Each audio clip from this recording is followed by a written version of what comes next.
you know, I figure I meditate on it, so I'm sitting down, I'm trying to meditate, and sure enough, as soon as I close my eyes, you know, I hear, you know, a group of tourists coming off the stairs on the other side with a tour guide. I'm like listening, you know, trying to meditate, and you know, and I'm listening to this tour guide, and the tour guide is saying how, you know, all the rocks were cut in the quarry over the mountain range we see in the distance, and that they were carried from there, cut with copper tools, and then carried from there on with vine ropes on logs across the mountains, across the jungle, you know, down the mountains into Chichen Itza, and then assembled into this amazing monument we were standing on. I'm listening to this, and I'm going, really? And then he mentioned that actually the monument was actually carved and cut perfectly so that on the solstice every year, the sun, when the sun rises, it casts a shadow of a snake going up the stairways, and the snake head is carved on the bottom, and it really works. And I'm listening to this, and I'm like, wait a minute, that doesn't sound right. These people, like thousands of years ago, were going around with huge stones across jungle, across mountain range, right? And like putting them in this perfect building that's amazingly well aligned to astronomical advance. And it's not like he can build the pyramid and then like get Joe up there and get, okay Joe, the sun is rising now. Okay, pick it up now. Okay, a little bit to the left. You can't do that. You gotta calculate that stuff in advance. And those are not simple calculations. Those are very complex. Just happens that most of these buildings we find around the world are pyramidal. Most of these enigmatic buildings are pyramidal, and most of them are aligned with incredible accuracy to astronomical events. So as I was listening to this, and I'm a climber as well, and I know rock, and I know that you can't cut rock with copper.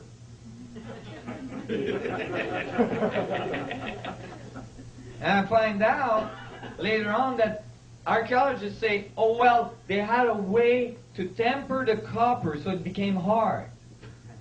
And I was like, okay, can anybody else do that? No.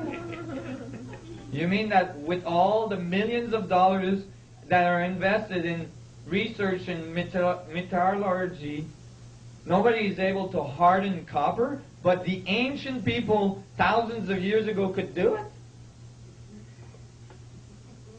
The other thing is that, have you ever tried to pull rocks on logs in the jungle with vine ropes?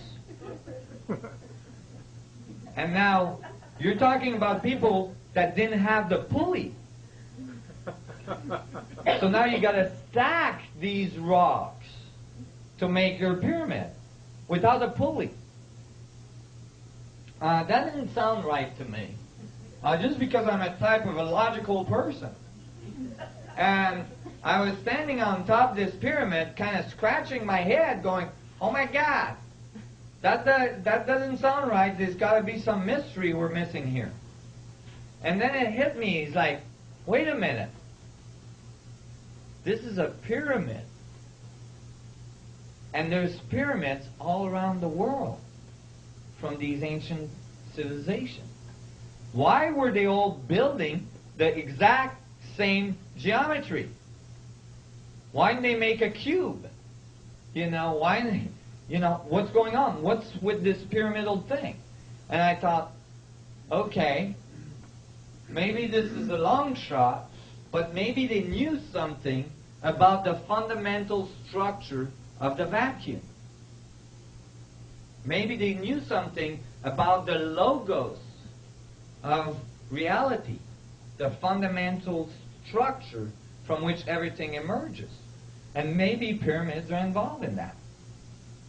So when I got back home, at the time I lived at Whistler, Canada, a big ski hill,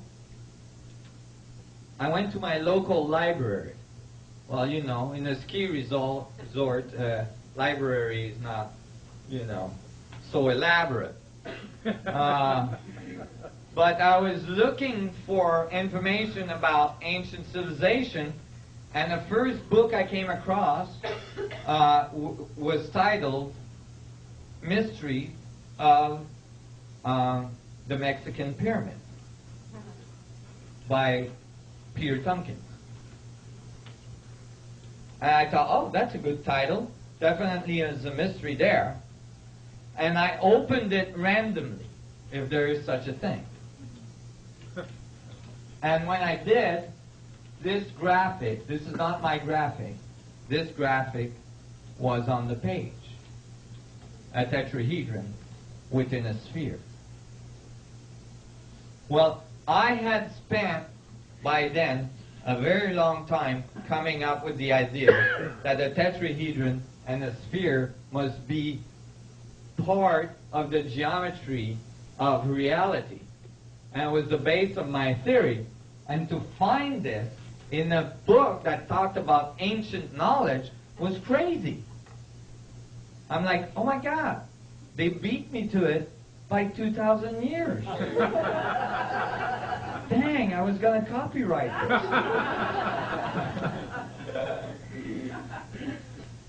And I was like, oh, what's that doing there? And, you know, there was a whole elaboration about the relationship of a tetrahedron to a sphere, showing that a tetrahedron has a very interesting relationship to the sphere, where it intersects the sphere at exactly 2/3 down, 1/3 up, if one point is on the south, or if one point is on the north, then 2/3 up and 1/3 down. And it intersects the sphere at exactly 19.471222064 latitude, which is exactly where I live, actually. I live on the big island of Hawaii, and that is on one of those points. And I was puzzled. How did that get in there? Did somebody listen to my thoughts?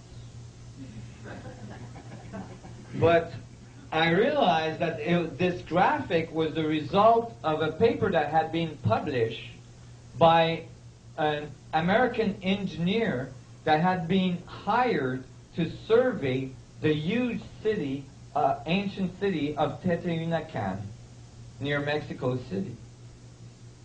This is where there's the moon pyramid and the sun pyramid and the way of the dead and all this stuff. His name was Hugh Holliston Jr., and the paper was published by the American Society after 20 years of him putting,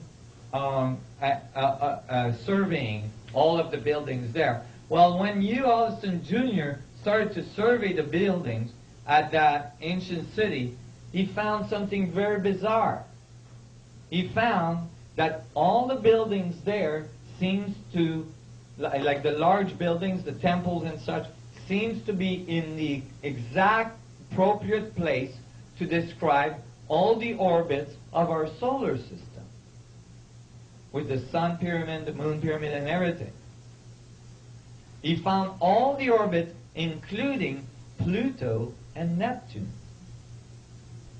Now, Pluto and Neptune, Neptune, I think it was late 1800s. Pluto was discovered by us early 1900s, 1920-something, by the observatory in Arizona there, in Flagstaff, Arizona.